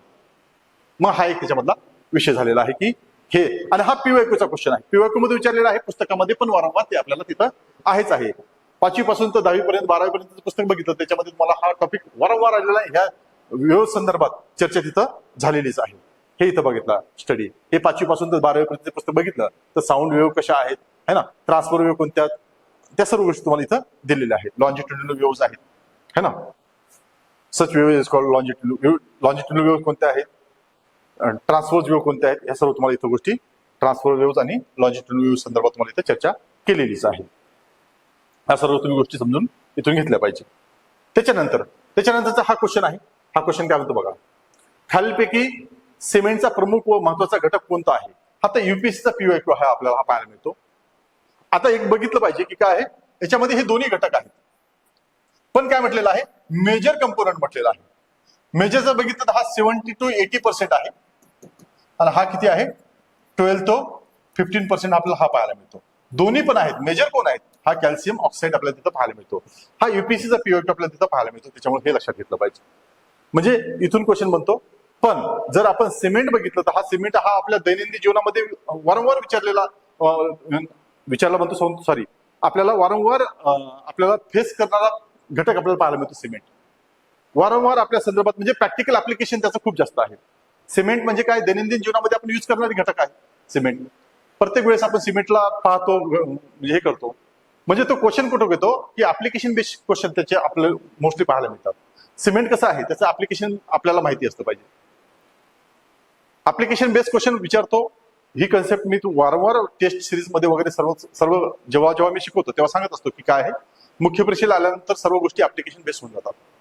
ऍप्लिकेशन बेस्ड होऊन जातात म्हणजे काय आता ह्या लाईट आहे या लाईटामध्ये कोणता गॅस आहे अशा पद्धतीत तो विचारेल. आता सुपर कंडक्टिव्हिटीचा जो आहे तो ऍप्लिकेशन बेस आहे. मॅग्लो जी काही ट्रेन आहे त्याच्यामध्ये कोणत्या काय युज केलं जातं असा तो क्वेश्चन असेल. सिमेंटमध्ये कोणते घटक असतील. सिमेंट काय आहे दैनंदिन यूज करणाऱ्या गोष्टी. ऍप्लिकेशन म्हणजे काय दैनंदिन आपल्या जवळ आपल्या यूज मध्ये येणाऱ्या ज्या काही घटक आहेत त्याच्यामध्ये कोणत्या गोष्टी कोणत्या टेक्नॉलॉजी यूज केलेल्या आहेत कोणत्या गोष्टी यूज केलेल्या आहेत कोणते केमिकल्स कोणते मेटल्स यूज केलेले आहेत या सर्व गोष्टी त्याच्यामध्ये येत असतात ऍप्लिकेशनच्या पार्टमध्ये. मग त्या ऍप्लिकेशनच्या पार्टवर तुम्ही जास्त फोकस केला पाहिजे. ठीक आहे. मग इथून हा क्वेश्चन आपल्याला पाहायला मिळतो. त्याच्यानंतरचा क्वेश्चन आहे which of the following is use as a cheaper alternative of to copper in manufacturing of electrical appliance. आता याच्यापेक्षा बेस्ट पीवायक्यू तर कोणताच नसेल आणि हा क्वेश्चन चुकलाही नाही पाहिजे. कोणाचा चुकला नाही पाहिजे है ना कोणाचा चुकला नाही पाहिजे. याच्यापेक्षा बेस्ट ऑप्शन तुमचा दुसरा कोणताही नसेल. त्याच्यामुळे काय आहे उत्तर ॲल्युमिनियम आपल्याला तिथे पाहायला मिळतं. आता हा क्वेश्चन बघा. What is the primary reason for general increase in atomic radius as you move from left to right across period. Period नुसार जर तुम्ही गेलं तर जे काही डिक्रीज झालेला ॲटॉमिक रेडियस मध्ये जो डिक्रीज झालेला आहे हा याचं प्रायमरी रिझन काय आहे त्याचा प्रायमरी रिझन आपल्याला एकच पाहायला मिळतं, ते म्हणजे effective nuclear charge. Effective nuclear charge मुळे काय आहे, याचं जे काही ॲटॉमिक रेडियस डिक्रीज झालेली आपल्याला पाहायला मिळते, ते कशामुळे, फक्त इफेक्टिव्ह न्यूक्लिअर चार्ज मुळे. आता त्याचं एक्झाम्पल तुम्हाला इथे दिलेलं आहे. आता हे 11 क्लासची केमिस्ट्री आहे, त्याच्या 101 पेजवर तुम्हाला ही इन्फॉर्मेशन दिलेली आहे. जसं हा ॲटॉमिक रेडियस आहे ना, PM मध्ये दिलेली असते. आता ही ॲटॉमिक रेडियस मधून फ्रॉम काय म्हणतो तो, फ्रॉम लेफ्ट टू राईट, है ना, काय म्हणतो, from left to right across a period, ही जी आहे ती डिक्रीज होत जाते. डिक्रीज होत जाते का ते चेक करायचं आपल्याला, है ना. इथे 151 आहे, 101, 80, 88, 77, 74, 66 आणि 64 आहे. मग काय आहे, लेफ्ट टू राईट कशी होत गेली, ती कमी होत गेली. करेक्ट आहे. ही कशामुळे कमी झाली, ती इफेक्टिव्ह न्यूक्लिअर चार्जमुळे ती कमी झालेली आहे. कशामुळे कमी झालेली आहे, ती इफेक्टिव्ह न्यूक्लिअर चार्जमुळे ती काय झालेली आहे, कमी झालेली आहे. हे आपल्याला इथं पाहायला मिळतं. मग हे कशामुळे झालेलं आहे, इफेक्टिव्ह न्यूक्लिअर चार्जमुळे ती कमी झालेली आपल्याला तिथं पाहायला मिळतं, है ना. मग जर बघितलं तर कशी आहे, अक्रॉस पिरियड जर बघितलं तर कसं वाढत गेलेली आपल्याला पाहायला मिळतं, है ना. अक्रॉस जर याच्यामध्ये ती वाढत गेली, 152, 186, 231, 244, 262 अशी ती वाढत पण जाते. आणि लेफ्ट टू राईट कशी आहे, म्हणजे खालून वर ती वाढत जाते, आणि लेफ्ट टू राईट कशी होत असते, ती कमी कमी कमी कमी होत जाताना आपल्याला पाहायला मिळते ना, कमी होत जात असते. आणि अशी जर बघितलं कशी असते, ती वाढत गेलेली आपल्याला पाहायला मिळतं. मग हे सर्व कशामुळे होतं, हे इफेक्टिव्ह न्यूक्लिअर चार्ज मुळे हे जे काही ॲटॉमिक रेडियस आहे ती कमी कमी होताना दिसत असते. हे आणि हे कुठं आहे, हे 11th क्लासचं जे केमिस्ट्रीचं बुक आहे त्याच्या 101 पेजवर तुम्हाला ही इन्फॉर्मेशन पाहायला मिळते. हे तुम्ही लक्षात घ्या. त्याच्यानंतरचा आता हा जो क्वेश्चन आहे, skeleton of 6 triaxon siliceous spicules is character of which of the phylum of Porifera, हा ना. आता 6 आहे, त्याच्यामुळे तो सहज बऱ्याच साऱ्या लोकांना व्यवस्थित पद्धतीने त्याची जर सेन्स असेल इंग्लिशच्या शब्दांचा तर त्यांनी टिक केलंच असेल. 6 म्हणजे हेक्झा होतो, है ना. 6 रेज म्हणजे हेक्झा आहे. मग हेक्झॅक्टिनला जो आहे तो त्याचा ग्रुप आहे. पण तरी पण माहितीये का, हा जो क्वेश्चन आहे हा टफर साईडचा आपल्याला पाहायला मिळतो, कारण तो त्याचे जे काही स्केलिटन्स आहेत, त्याचे जे काही स्केलिटन आहेत त्या स्केलिटन विचारलेला क्वेश्चन आहे. मग याच्यामध्ये काय काय महत्वाचं राहतं या पोरिफेरामध्ये, त्याचा स्केलिटनचे 3-4 प्रकार आहेत, त्याच्या सेल्स आहेत, 14 प्रकारच्या सेल्स आपल्याला तिथं पाहायला मिळतात. मग ह्या ज्या सेल्स आहेत, स्केलिटन आहेत, त्याचं जनरल बॉडी स्ट्रक्चर आहे, है ना. ह्या ज्या गोष्टी आहेत, ह्या गोष्टी खूप डिटेलमध्ये जायला आपल्याला पाहायला मिळतात. त्याच्या सब क्लास जे आहे त्या सब क्लास पर्यंत आपल्याला ह्या गोष्टी घेऊन जातात. म्हणून आपला आता हा जो क्वेश्चन आहे हा इथं आपल्याला पाहायला मिळतो 11वी क्लासच्या बायोलॉजीमध्ये. आपल्याला हा 101 पेजवर तुम्हाला याच्या संदर्भात आहे, पण काय आहे, पोरिफेरा आहे, है ना. कॅल्कॅरियस सिलिशियस, है ना, कॅल्कॅरियस सिलिशियस पिकुल्स आहेत, है ना. सिलिशियस पिकुल्स आपल्याला पाहायला मिळतात. पण हे 6 रेचे कशामध्ये पाहायला मिळतात हे तिथं दिलेलं नाही आहे, हे दिलेलं नाही. मग यासाठी काय करावं लागेल, तुम्हाला थोडंसं डेप्थ मध्ये जावं लागेल. तुम्हाला पोरिफेरा डेप्थ मध्ये करावं लागेल. डेप्थ मध्ये काय सोपी गोष्ट आहे, डेप्थ मध्ये सहज होऊन जातो तो. पण काय करावं लागेल, तुम्हाला डेप्थ मध्ये येऊन तुम्हाला तिथं त्याला बघावं लागेल. त्यासाठी काय करावं लागेल, त्यासाठी आपल्याला डेप्थ आहे, डेप्थ महत्वाची आपल्याला तिथं पाहायला मिळतं. त्यानंतरचा क्वेश्चन बघा, माशाचे नाव आणि या सामान्य नावाची ओळख कशा पद्धतीने, कॉमन नोन ॲज. बरेच सारे मासे दिलेले आहेत, त्याच्या संदर्भात आपल्याला हा क्वेश्चन विचारलेला आहे. मला बरेच साऱ्या विद्यार्थ्यांनी विचारलेलं आहे की सर आपण स्टेट बोर्ड केलं पाहिजे का, मेन्ससाठी स्टेट बोर्ड केलं पाहिजे का. जर तुम्हाला क्वेश्चन तिथून पाहायला मिळतात, क्वेश्चन तुम्हाला तिथून डील होतात, तर माझं म्हणणं की स्टेट बोर्ड पण पाहणं तेवढंच अपेक्षित आहे. ठीक आहे. आता हिप्पोकार्पस, है ना, एक्झोशिटस, सिग्नॅक्थस, पिस्टुलेरिया. आता पिस्टुलेरिया कशाचं एक्झाम्पल आहे, ते फ्लूट फिशचं एक्झाम्पल आपण पाहिजे. हिप्पोकॅम्पस जो आहे तो काय आहे, सी हॉर्स आहे, है ना. मग पहिल्याचं काय आहे, 4 आहे. पहिल्याचं 4 कुठे पाहायला मिळतं, एकाच ठिकाणी पाहायला मिळतं. एक्झोचिटस कशाचा एक्झाम्पल आहे, फ्लाइंग फिशचं एक्झाम्पल आहे. सिग्निथस कशाचं आहे, पाईप फिशचं एक्झाम्पल आहे. मग उत्तर काय आहे, आपल्याला पहिलं पाहायला मिळतात. आता हा जो काही क्वेश्चन आहे, हा क्वेश्चन कुठून डील होईल सर, तर डेफिनेटली तुम्हाला पाहायला मिळतो की तो इथून डील होतो. पेज नंबर 11वीचं बायोलॉजी आहे, त्या 11वीच्या बायोलॉजीच्या 37-38 नंबरचं जे क्वेश्चन पेज नंबर आहे त्या पेज नंबर तुम्हाला पाहायला मिळतं. एक्झोसिटस एक्झाम्पल बघा, इथं एक्झोसिटस आहे, है ना. दुसरं काय आहे, हिप्पोकॅम्पस तुम्हाला सी हॉर्स म्हणतो आपण. आता हिप्पोकॅम्पस सी हॉर्स आलेला आहे, तर त्याचं एकच एक्झाम्पल बघायला मिळतं. दुसरं काय आहे, एक्झोसिटस, त्याला काय म्हणतात, फ्लाइंग फिश म्हणतात. वापस या, एक्झोसिटस त्याला काय म्हणतात, फ्लाइंग फिश म्हणतात. हे इथून तुम्हाला पाहायला मिळतात. दोन दोन जर बघितलं तरी उत्तर निघून जातं, बाकीचे तिथं दिलेले नाहीयेत, पण दोनहून तुमचं उत्तर निघून जात होतं. त्याच्यामुळे काय आहे, तुम्हाला या ज्या एक्झाम्पल्स आहेत इथून एक्झाम्पल जर बघितले असते है ना. आता डॉग दुसऱ्या वेळेस काय विचारेल, डॉग फिश आहे ना, सॉ फिश कशाला म्हणतात हे तुम्हाला विचारेल. तिथून नाही तर काय आहे, कटलाच म्हणतात समजा, मगर क्लॅरियस म्हणतात. तिथून नाही तर काय आहे, फायटिंग फिश कशाला म्हणतात, फ्लायटिंग फिश कशाला म्हणतात, बेट्टा म्हणजे फ्लायटिंग फिश आहे. अँजल फिश कशाला म्हणतात हे तुम्हाला नेक्स्ट एक्झाम्पल मध्ये नेक्स्ट एक्झाम मध्ये विचारले पण जाऊ शकतो. त्याच्यामुळे तुम्हाला हे माहिती असणं अपेक्षित आहे. कुठं आहे, 11व्या वर्गाची जी बायोलॉजी आहे त्याच्यामध्ये हे विचारलेलं तुम्हाला पाहायला मिळतं. ठीक आहे, इथपर्यंतचा विषय सर्वांना क्लिअर असेल की कुठून तो क्वेश्चन विचारत आहे. त्याच्यानंतर आता हे नॉन कॉर्डिनेट संदर्भात काही गोष्टी दिलेल्या आहेत. पहिला आहे प्लॅटीहेल्मिन्स. प्लॅटीहेल्मिन्स मधले जे अॅनिमल आहे त्याचं कॅरेक्टर कोणतं आहे, ते फ्लॅट वर्म्स म्हणतात त्याला. आलं ते. सिलेंट्रेट म्हणजे काय आहे, जे काही हॉलो बॉडी आहे, बॉडी कशी आहे, हॉलो बॉडी आहे. सिलेंट्रेट नावाचं पूर्ण त्याची जी काही डायजेस्टिव्ह सिस्टम आहे ते सिलेंडर सारखी आपल्याला पाहायला मिळते, म्हणून त्याला सिलेंट्रेट म्हणतात. म्हणजे त्याची जी बॉडी आहे ती कशी आहे, हॉलो इंटेस्टाईन पाहायला मिळतं. त्याचं जे काही डायजेस्टिव्ह सिस्टम आहे ते पूर्ण असं एका पायपासारखं पाहायला मिळतं, म्हणून त्याला काय म्हणतात, सिलेंट्रेट म्हणतात. सिलेंडर सारखं पाहायला मिळतं, हॉलो इंटेस्टाईन म्हणतो आपण त्याला. त्याच्यानंतर इकायनोडर्मेटा, आपल्याला एक्झाम्पल आहे स्टारफिश.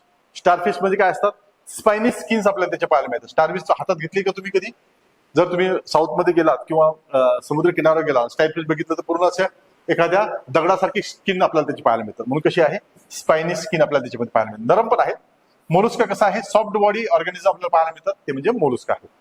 मग ह्याचं उत्तर काय पाहायला मिळतात, एकचं किती आहे, 3 आहे. एकचं 3 तुम्हाला एकच ठिकाणी पाहायला मिळतं, ते उत्तर आपल्याला इथं आहे. आता हे कुठं आहे, तर हे इथं तुम्हाला पाहायला मिळतं. इकायनोडर्मेटा है ना, स्पाइन्स है ना, स्पाइन स्किन पाहायला मिळतं इकायनोडर्मेटा है ना. स्पाइन्स आहेत, इकायनस म्हणजे स्पाइन, डर्मा म्हणजे स्किन, त्याचं स्पाइनी स्किन आहे त्याला काय म्हणतो, इकायनोडर्मेटा म्हणतो. स्पाइनी स्किन ऑर्गॅनिझम म्हणजे काय आहे, इकायनोडर्मा. त्याच्यावर एक्झाम्पल काय आहे, स्टारफिश आहे, सी स्टार आहे, सी कुकुंबर आहे, सी अर्चिन आहे, सी लिली आहे, सी बिटल स्टार आहे. हे त्याचे एक्झाम्पल आहेत, हे लक्षात ठेवलं पाहिजे. ठीक आहे. त्याच्यानंतर कोणतं आहे, त्याच्यानंतर मोलस्क आहे. मोलस्क म्हणजे काय, सॉफ्ट बॉडी, इथंच दिलेलं आहे. प्लॅटीहेल्मिन्स म्हणजे काय आहे, फ्लॅट वर्म्स तिथं फ्लॅट वर्म दिलेलं आहे ना. हे फ्लॅट वर्म, फ्लॅट म्हणजे प्लॅटी म्हणजे काय, फ्लॅट, आणि हेल्मिन्स म्हणजे काय, वर्म. फ्लॅट वर्म्स म्हणजे काय इथं विचारलेलं आहे. त्याच्यानंतर कोण आहे है ना, गॅस्ट्रोव्हास्क्युलर कॅव्हिटी म्हणजे काय आहे, सिलेंट्रॉन म्हणतात त्याला. गॅस्ट्रोव्हास्क्युलर कॅव्हिटी जी आहे ती कशी आहे, सिलेंडर सारखी आहे, म्हणून त्याला सिलेंट्रॉन म्हणतात. म्हणून ते काय आहे, सिलेंडर टाईपचे आपल्याला पाहायला मिळतात, म्हणून त्याच्यामुळे काय म्हणतात त्याला, जे सिलेंट्रॉन ते कसे हॉलो इंटेस्टाईन आपल्याला त्याचं ते पाहायला मिळतं. मग हे जे आहेत हे कुठं पाहायला मिळतात तुम्हाला, 11व्या वर्गाचं जे काही बायोलॉजी आहे त्या बायोलॉजीचे 31 पेज तुम्हाला ही इन्फॉर्मेशन तिथं पाहायला मिळतं. त्याच्यानंतर आंबा या वनस्पतीचं शास्त्रीय नाव काय आहे. 11th क्लासची बायोलॉजी आहे विथ प्रत्येक पीवायक्यू, म्हणजे खूप सारे पीवायक्यू जर व्यवस्थित पद्धतीने वाचले तर मॅग्निफेरा इंडिका नावाचं जे काही आहे, मँगोला काय म्हणतात, मॅग्निफेरा इंडिका म्हणतात. मँगोला आहे ना, मँगो प्लांटला काय म्हणतात, मॅग्निफेरा इंडिका म्हणतात. हे त्याचं नाव आहे आणि हे तुम्हाला प्रत्येक याच्यामध्ये पाहायला मिळतं. कशामध्ये, जर बायोलॉजीचं तुम्ही बघितलं तर मोस्टली एक्झाम्पल आंब्याचेच दिले जातात. आंब्याला काय म्हणतात, आंब्याचं बॉटनिकल नाव काय आहे, आणि नोट्स मध्ये वगैरे सर्व कुठंही पाहायला मिळतं तुम्हाला. आणि पीवायक्यू पण आहे, पीवायक्यू म्हणून तुम्हाला वारंवार युज केलेला आहे. त्याच्यानंतर आता काय म्हणतं, sulphur fungicide are very effective in the control of. आता हा पीवायक्यू आहे. पीवायक्यू कसा आहे, कंबाईन सीचा आहे, 2019चा पीवायक्यू हा. Which pesticide use in control powdery mildew साठी कोणतं पेस्टिसाइड यूज केलं जातं, ते एक्झाम्पल होतं सल्फर, म्हणजे बी. हे त्याचं उत्तर आहे. बी म्हणजे काय आहे, सल्फर हे जे काही फंजिसाइड आहे कशासाठी, पावडरी मिडोसाठी यूज केलं जातं आहे ना. जे रस्ट डिसीज आहे त्यासाठी यूज केलं जातं. मग हे काय आहे, हा सिंपल इथून पीवायक्यू विचारलेला आहे. फक्त थोडंसं वरचं खाली आणि खालचं वर केलेलं आहे, एवढाच फरक आहे त्याच्यामध्ये, बाकी काहीच नाही. इथून तो क्वेश्चन विचारलेला आहे. 2000 कंबाईनच्या 19चा क्वेश्चन तुम्हाला इथं तो विचारलेला आहे. आणि एवढा सोपा क्वेश्चन तुम्ही सोडलाही नाही पाहिजे. ठीक आहे. ज्वारीचे दाणे है ना, हा जो काय आहे, आता हा कॉमन सेन्सचा बी क्वेश्चन आहे. कॉमन सेन्स पण तुम्ही युज केला तरी जमतं आहे ना. सॉर्गम म्हटलेला आहे. सॉर्गम म्हणजे काय, सॉर्गम आहे ना. मग त्याच्यामुळे काय आहे, जो काही स्पेलेलोथिका सोर्गी जे आहे हे त्याचं उत्तर पाहायला मिळतं आपल्याला. ज्वारीचे काय स्मट आहे, हे जे काय फंगल डिसीज आहे, हा कशामुळे होतो? या सॉर्गीमुळे होतो. सेफेलोथिका सोर्गी हे त्याचं नाव आहे. सेफेलोथिका सोर्गी हे त्याचं उत्तर आपल्याला पाहायला मिळतं. त्याच्यानंतरचा क्वेश्चन आहे, which of the code is use code in the basic GPS design is usually reserve for the military use. Military use साठी जे काही जीपीएस यूज करतो त्याच्यामध्ये कोणता असा स्पेसिफिक कोड यूज केला जातो, त्याला म्हणतात प्रिसिजन कोड है ना. हा जो प्रिसिजन कोड आहे हे त्याचं उत्तर आपल्याला पाहायला मिळतं. आता हा जो काही क्वेश्चन आहे हा ऍडव्हान्स लेवलचा क्वेश्चन आहे. हा ऍडव्हान्स लेवलचा तुम्हाला तो कुठेच पाहायला मिळणार नाही जतपर्यंत तुम्ही त्याचे रेफरन्स पाहत नाही, जतपर्यंत तुम्ही त्याला गुगल सर्च करत नाही तोपर्यंत तुम्हाला तो पाहायला मिळत नाही. मग या जीपीएसचं जे काही ऍप्लिकेशन आहे ते ऍप्लिकेशन कुठं कुठं आहे आणि त्यासाठी कोणते कोणते गोष्टी युज केल्या जातात ते बघितलं पाहिजे. जीपीएसचा यूज कुठं कुठं आहे? ऍग्रिकल्चर मध्ये आहे, मिलिटरी मध्ये आहे, सिव्हिलियन मध्ये आहे. आता आपण तुमचं गुगलचं जीपीएस आहे ना ते तुम्ही यूज करता ना मोबाईल मध्ये वगैरे सगळं. मग याची जी ऍप्लिकेशन आहे त्या ऍप्लिकेशनला तुम्ही जर व्यवस्थित पद्धतीने डील केलं, डिटेलमध्ये डील केलं, तुम्हाला हे क्वेश्चन पाहायला मिळतो. तिथून सहज तुम्हाला तिथून तो डील होऊन जातो. नंतर बघा, आता हे मला वाटतं हा क्वेश्चन त्यांनी काय केलेला आहे, हा PYQ पण आहे आणि हा आपला टेस्ट सिरीज मधला पण क्वेश्चन आहे. टेस्ट सिरीज मध्ये मी वारंवार विचारलेला क्वेश्चन आहे. 2 स्केल आहेत, एक आहे स्मॉल स्केल आणि एक आहे लार्ज स्केल. मी बोलताना टेस्ट सिरीज म्हणतो की काय स्मॉल स्केल ही स्मॉल नसते, लार्ज स्केल ही लार्ज नसते है ना. मग तोच प्रकार आहे. मग त्याच पद्धतीने जे काही भारतीय हवाई छायाचित्र आहे, जे काही एरियल फोटोग्राफी आहे, त्याच्यामध्ये जे काही आयडियल स्केल यूज केली जाते ती कोणती आहे? तर ही जी आयडियल स्केल आहे ती आपल्याला किती आहे? 15,000 ते 25,000 आपल्याला ती आयडियल स्केल पाहायला मिळते आणि हे त्याचं उत्तर आहे. आयोगाने मला वाटतं हे कॅन्सल केलेलं आहे, चेक करून बघा एक वेळेस. मला कॅन्सल झालेला दिसला हा, पण त्याचं जे आयडियल उत्तर आहे ते हेच आहे आणि हे उत्तर दिलं पाहिजे. ज्याला काही त्याच्यावर ऑब्जेक्शन घेता येऊ शकतं तर घेऊ शकता, असं काही विषय नाही त्याचा. दुसरं बघा, select the fundamental property of electromagnetic waves. Electromagnetic वेव्हची फंडामेंटल प्रॉपर्टी कोणत्या कोणत्या आहेत हे तुम्हाला मी वारंवार जेव्हा मी इलेक्ट्रोमॅग्नेटिक रेडिएशन शिकवतो है ना, इलेक्ट्रोमॅग्नेटिक रेडिएशनची ट्रिक पण तुम्हाला माहित आहे. काय आहे इलेक्ट्रोमॅग्नेटिक रेडिएशनची माझी ट्रिक कोणती आहे तुम्हाला माहिती आहे का? है ना, असं दिलेलं आहे. इथं कोण आहे? गॅमा रे आहे, इथं एक्स आहे है ना. इथं कोण आहे? इथं अल्ट्राव्हायोलेट आहे, इथं व्हिजिबल लाईट आहे, इथं कोण आहे? इथं इन्फ्रारेड आहे, इथं मायक्रोवेव्ह आहे, इथं रेडिओ आहे.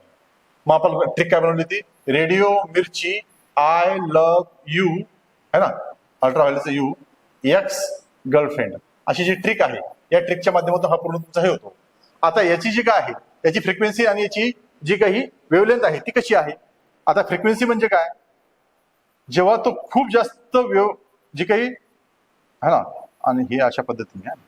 वेव्हलेंथ म्हणजे काय? या दोन जे काही वेव्हज आहेत याच्यामधलं अंतर म्हणजे काय? त्याची वेव्हलेंथ झाली. आणि ह्या वेव्हलेंथची खूप जास्त फ्रिक्वेन्सी है ना, वेव्हलेंथची काय आहे? खूप जास्त फ्रिक्वेन्सी. एका सेकंदामध्ये किती वेळेस ह्या वेव्ह जातात त्याला फ्रिक्वेन्सी म्हणतो त्याची. मग ही फ्रिक्वेन्सी झाली, ही त्याची काय झाली? ही त्याची वेव्हलेंथ झाली. मग काय आहे फंडामेंटल प्रॉपर्टी? काय इलेक्ट्रोमॅग्नेटिकच्या? वेव्हलेंथ पण आहे आणि फ्रिक्वेन्सी पण आहे. ठीक आहे, 2 गोष्टी झाल्या करेक्ट. त्याच्यानंतर आता ही जी काही वेव्ह आहे या वेव्हला स्पीड पण लागेल, वेग पण लागेल आहे ना, मग ती काय? व्हेलॉसिटी पण आहे, प्रवेग पण त्याला आपल्याला पाहायला मिळतो. रिझोल्युशन आहे का? रिझोल्युशन आहे का? हे जी काही वेव्हज आहेत या वेव्हजला रिझोल्युशन आहे का? नाही. रिझोल्युशन ही जी कन्सेप्ट आहे ही रिझोल्युशन कन्सेप्ट कुठून विचारली गेलेली आहे? ही हा ऑप्शन तिथे का टाकलेला आहे? मग याचा अर्थ काय आहे? सेन्सर्स. आता तुमचा नेक्स्ट क्वेश्चन जो बनेल तो सेन्सरवर बनेल. रिझोल्युशन किती टाईपचे आहे याच्यावर क्वेश्चन विचारेल तुम्हाला तो. रिझोल्युशन किती टाईपचे आहेत, कोणते कोणते रिझोल्युशन आहे, टेम्पोरल रिझोल्युशन काय आहे, हे जे रिझोल्युशन आहे ते रिझोल्युशन तुम्हाला विचारेल आणि रिझोल्युशन क्वेश्चन तो तुम्हाला नेक्स्ट फ्रेम होताना दिसेल आणि विचार झाला की या व्हिडिओची आठवण करायची, तो तिथून क्वेश्चन तुम्हाला तो असेल. ठीक आहे. त्याच्यानंतर हवाई छायाचित्र according to which of the following element show in interpretation of aerial photograph and remote sensing image carried out. आता हे त्याचं फंडामेंटल जे काही कॅरेक्टरिस्टिक्स आहेत हे जर असतील तरच ती इंटरप्रेट केले जाऊ शकते. आता पहिला आहे शेप. आता एखादा इमेज घेतलेली आहे, ती इमेज जर अशा पद्धतीची असेल है ना, एक इमेज घेतलेली आहे, ती इमेज जर अशा पद्धतीची असेल है ना, असा हिरवा पट्टा आपल्याला तिथे पाहायला मिळतो. समजा आता हा लाल पट्टा आहे, हा लाल पट्टा जर आपल्याला तिथे पाहायला मिळत असेल तर काय आहे हा चौकट्टी आहे. म्हणजे काय आहे? चौकट्टी आहे म्हणजे काय? एक तर ते फील्ड असेल, है ना, एक तर ऍग्रिकल्चरचं फील्ड असेल, कारण चौकट्टी आहे ना, पूर्ण शेप मध्ये आहे ना, शेप मध्ये असेल तर एखादा हे असेल, किंवा एक एक आपल्याला काय आहे अशा पद्धतीची एखादी पूर्ण एक वस्ती बसलेली असेल चौकट भागामध्ये. तर मग काय आहे, मग त्याची कशावर ठरेल? हे जी काही इमेज इंटरप्रेट करायची आहे रिमोट सेन्सिंग मधली एरियल फोटोग्राफ मधली, ती कशाहून इंटरप्रेट होऊ शकते? तर त्याच्या शेपहून इंटरप्रेट होऊ शकते, त्याच्या साईजहून. किती मोठं आहे, त्याची साईज किती मोठी आहे, एवढं ते फील्ड असू शकतं का, एवढे ते मोठं शहर असू शकतं का, म्हणजे ती जी स्केल आहे त्या स्केलवरून पण समजते, त्याच्या साईजवरून पण समजते की ती एक्झॅक्टली काय आहे. जर अशा पद्धतीची आहे, अशा पद्धतीचा शेप आहे, तर तो कशाचा असेल, है ना, अशा पद्धतीचा स्केल शेप असेल, वरून इमेज घेतलेली आहे, अशा पद्धतीचा शेप असेल गोल, तर तो कशाचा असेल, याच्यावर अंदाज येऊ शकतो आपल्याला. मग एखादा समजा अशा पद्धतीचं फील्ड आहे, हे फील्ड आहे, आणि इथं एखादं छोटंसं असं व्हाईट कलरचा पॅच आहे, आणि याला असं एक्सटेन्शन आहे, तर डेफिनेटली काय आहे, वेअर हाऊस असू शकतं, किंवा इथं एखादा बंगलो बांधलेला असू शकतो, किंवा इथं एखादं कोणतं घर असू शकतं. मग हे काय आहे, मग हे कशावर समजतं? याच्या शेपहून, याच्या साईजहून समजतं. त्याची शॅडो आहे, वरून इमेज घेतलेली आहे, त्याची जी शॅडो जर बघितली नाही आपण, तर त्याची उंची किती आहे ती समजणार नाही. जर सपोज काय आहे, एक फोटो घेतलेला आहे आपण दुपारी, याची उंची आहे 50 मीटर, हा एक टावर आहे, हा 50 मीटरचा टावर आहे, है ना, याची जर आपण याचा फोटो घेतला दुपारी 2 वाजता, तर आपल्याला त्याची जे हे आहे त्याची सावली इथंच पाहायला मिळते. आणि तोच जर आपण 5 वाजता घेतली, तर त्याची सावली आहे ती खूप लंबी अशी पाडताना दिसते आपल्याला. मग तो जर कमी असेल तर त्याची जी काही सावली आहे ती कमी पडेल, शॅडो कशी आहे, कमी पडेल. मग शॅडो पण काय आहे, ही जी काही इमेज आहे, ही इमेज इंटरप्रेट करण्याचं एक साधन आहे. शॅडो पण समजू शकतं की ती जी घटना आपण, जी काही गोष्ट आपण पाहतोय ती उंच आहे, वरून दिसत नाही, वरून ती आपल्याला अशा पद्धतीने दिसते की ती काहीच समजत नाही आपल्याला. पण आपल्याला ती कशावर शोधावं लागते की 12 वाजता घेतलेला फोटो, 5 वाजता घेतलेला फोटो, याच्यावरून अंदाज काढायला लागतो की काय ही जी काही बिल्डिंग आहे, हे जे काही आपल्याला एक आपल्याला जे काही घटक दिसतोय, किंवा आपल्याला जे काही आपल्याला इमेजमध्ये एखादा एक चौकट दिसते, ती काय आहे नेमकी, ती आपल्याला पाहायला मिळते की काय आहे, हा वरचा पार्ट आहे कशाचा, ते जो टावर आहे त्या टावरचा वरचा पार्ट आहे. आणि वरचा पार्ट म्हणजे हे काय, हे जे टावर आहे हे खूप उंच टावर आहे, कारण त्याची सावली खूप मोठी पडलेली आहे. मग त्याच्यावर पण इंटरप्रेट होते. साईट कोणत्या साईटवर आहे, है ना, साईट म्हणजे काय, कोणत्या लोकेशनवर आहे. आता इथे एक्झाम्पल सांगितलं, हे लोकेशन आहे, तर डेफिनेटली खूप मोठं फील्ड आहे, त्याच्या बाजूला आहे, म्हणजे काय आहे, ते वेअर हाऊसच असू शकतं, हे आपण त्याच्यावर प्रेडिक्ट करू शकतो. दुसरं काय आहे, टोन कसा आहे आणि पॅटर्न कसा आहे, है ना, टोन कशा पद्धतीचा आहे, खरबडा असेल तर काय आहे, है ना, स्मूथ असेल तर कसा आहे, पॅटर्न कसा आहे, कशा पॅटर्न ते अरेंज आहे, ह्या सर्व गोष्टी, ह्या सर्व गोष्टी कशासाठी आहेत, इमेज इंटरप्रिटेशन आणि रिमोट सेन्सिंग मधल्या ज्या इमेज आहेत, एरियल फोटोग्राफी मधल्या ज्या इमेज आहेत, त्याच्या इंटरप्रिटेशनसाठी आपल्याला या सर्व जे पॅरामीटर्स आहेत ते पॅरामीटर्स लागत असतात. त्याच्यामुळे तुम्हाला काय आहे, हा माझा टेस्ट सिरीजचा क्वेश्चन आहे, तुम्ही बघू शकता मागच्या टेस्ट सिरीज घेतलेल्या आपण शाश्वत अकॅडमीवर, तिथं ते तुम्हाला ह्या सर्व गोष्टी पाहायला मिळतात. ठीक आहे. त्याच्यानंतर आता हा जो क्वेश्चन आहे, हा क्वेश्चन कुठं आहे, 12th क्लासचा जो काही आयसीटीचं बुक्स आहे त्याच्यामध्ये पाहायला मिळतात. आयसीटीवर किती क्वेश्चन आहे तुम्हाला सांगितलं, आयसीटीवर एकूण 4 क्वेश्चन तुम्हाला पाहायला मिळतात. आणि हे 4 क्वेश्चन कुठून पाहायला मिळतात तुम्हाला, जे काही आयसीटीचं 12th क्लास किंवा 11th क्लासचे बुक आहे त्याच्यामध्ये तुम्हाला हे पाहायला मिळतात. 11th क्लासच्या याच्यामध्ये लँग्वेजेस संदर्भात खूप आहे, म्हणजे काय आहे, तिथून जावा लँग्वेज, जावा स्क्रिप्ट, याच्यावर खूप सारी इन्फॉर्मेशन आपल्याला तिथं पाहायला मिळतात 11th आणि 12th क्लासच्या याच्यामध्ये.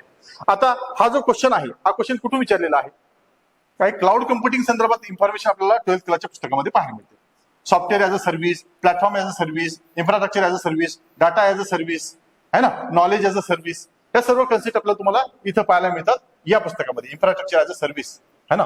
मग काय म्हणतो आपण, क्वेश्चन काय विचारलेला आहे, cloud computing which service model provide user as a direct access to virtual machine where they can run any operating system और सॉफ्टवेअर ॲज अ नीडेड, है ना. मग जर आपण वाचलं इन्फ्रास्ट्रक्चर ॲज अ सर्व्हिस म्हणून काय आहे, SaaS user access to storage, networking, servers and other computing sources via a cloud, है ना. मग काय आहे, क्लाउडच्या माध्यमातून ऑपरेटिंग सिस्टम असेल, सॉफ्टवेअर असेल, याचा काय आहे, त्याचा आपल्याला काय मिळतो, आपल्याला त्या युजरला काय आहे, डायरेक्ट ऍक्सेस मिळतो त्याचा, है ना. युजर ऍक्सेस करू शकतो कशाच्या माध्यमातून, या SaaSच्या माध्यमातून आपल्याला पाहायला मिळतं. म्हणून काय आहे, त्याचं उत्तर आपल्याला काय पाहायला मिळतं, software as a service. Sorry infrastructure as a service, तिसऱ्या नंबरचं उत्तर आहे इन्फ्रास्ट्रक्चर ॲज अ सर्व्हिस म्हणून आपल्याला याचं उत्तर इथं पाहायला मिळतं. ठीक आहे, हा इथून क्वेश्चन विचारलेला आपल्याला इथं पाहायला मिळतो. आता या इन्फ्रास्ट्रक्चर ॲज अ सर्व्हिसचे एक्झाम्पल कोणते कोणते आहेत? अमेझॉन वेब सर्व्हिस, मायक्रोसॉफ्ट अझूर आहे, गुगल कम्प्युटिंग इंजिन आहे, है ना. हे तुम्हाला त्याची एक्झाम्पल पण विचारलं जाऊ शकतो. असा या टाईपचा हा जो काही एक्झाम्पलचा आहे हा क्वेश्चन त्यांनी विचारून झालेला आहे. म्हणून आता तुम्हाला तो याच्यामध्ये टाकतोय, तो डायरेक्ट तुम्हाला त्याच्या तुम्हाला हे एक्झॅक्टली समजलं पाहिजे की कशा संदर्भात हा म्हणजे हे जे काही इन्फ्रास्ट्रक्चर ॲज अ सर्व्हिस आहे हे क्लाउड कम्प्युटिंग मध्ये हे जे मॉडेल आहे कशासाठी यूज केलं जातं. इथं काय आहे? Infrastructure as a service, platform as a service आणि सॉफ्टवेअर ॲज अ सर्व्हिस, या 3 सर्व्हिसेस इथं दिलेल्या आहेत, है ना. मॉडेल क्लाउड कम्प्युटिंगचं मॉडेल दिलेलं आहे. त्याच्यामध्ये तुम्हाला इथं 12वी वर्ग 12th क्लासमध्ये तुम्हाला 3च दिलेले आहेत, पण आणखी बऱ्याच साऱ्या सर्व्हिसेस तुम्हाला पाहायला मिळतात तिथं. ठीक आहे. त्याच्यानंतरचा क्वेश्चन आहे, खालीलपैकी कोणती ई शासन प्रकार देशांतर्गत आणि परदेशी सरकारादरम्यान सुरक्षित आणि संरक्षित परस्पर संबंध प्रदान करतो? त्या सिस्टमला काय म्हटलं जातं? आता इथं काय आहे? गव्हर्नमेंट टू सिटीजन एक कन्सेप्ट आहे, है ना. दुसरं सिस्टम काय आहे? गव्हर्नमेंट टू बिझनेस ही सिस्टम आहे. गव्हर्नमेंट टू गव्हर्नमेंट, है ना. मग इथं काय दिलेलं आहे? विच फॉरेन गव्हर्नमेंट, है ना. Domestic government between the inter relation between the domestic and foreign government, म्हणजे आपलं गव्हर्नमेंट दुसऱ्या गव्हर्नमेंट, गव्हर्नमेंट टू गव्हर्नमेंट. आता इथे काय म्हटलं? The government to government refer to the indirect interaction between the different government department, recognized organization and agencies.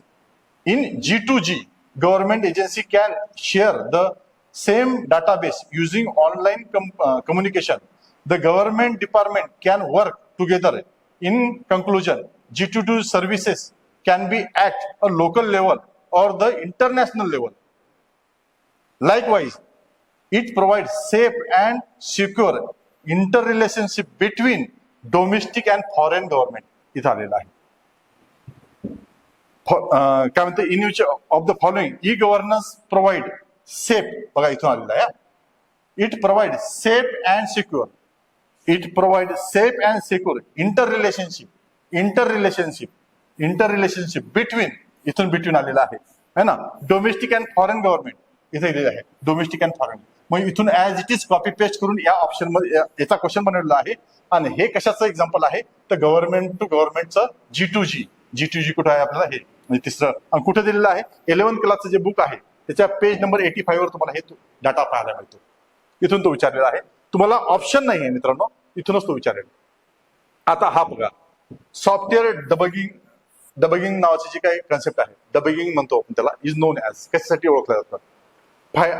Debugging म्हणतो आपण त्याला, डिबग शोधणं आपण म्हणतो, आहे ना. Finding and correcting error in the program code मध्ये कुठं एरर झालेले आहेत.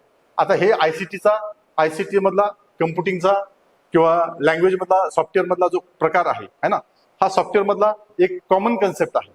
ही कॉमन कन्सेप्ट तुम्ही जेव्हा आयसीटी शिकता, बेसिक पासून शिकता, तेव्हा तुम्हाला हे छोट्या कन्सेप्ट जे आहेत, ह्या कन्सेप्ट तुम्हाला तिथं क्लिअर होऊन जातात. त्यासाठी काय करावं लागेल? जे आयसीटी आहेत ते बेसिक पासून शिकलं गेलं पाहिजे. आता याचं उत्तर चुकून टाकता तुम्ही किंवा टुक्का मारून तुम्ही येतात, पण तसं नाही केलं पाहिजे.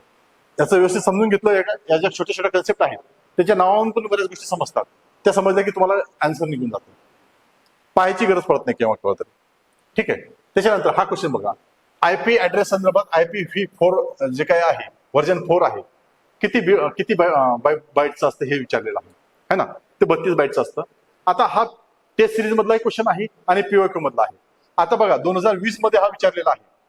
IPv4 आणि IPv6 प्रणालीत खालीलपैकी कोणते विधान सत्य आहे यावर विचारलेलं आहे.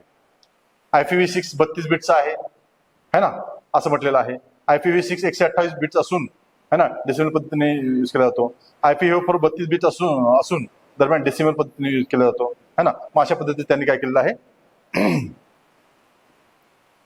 त्यांना IPv6 128 बिटचा असून हेक्साडेसिमल पद्धतीने यूज केलेला आहे, अशा पद्धतीने त्यांनी ऑप्शन बनवलेले आहेत.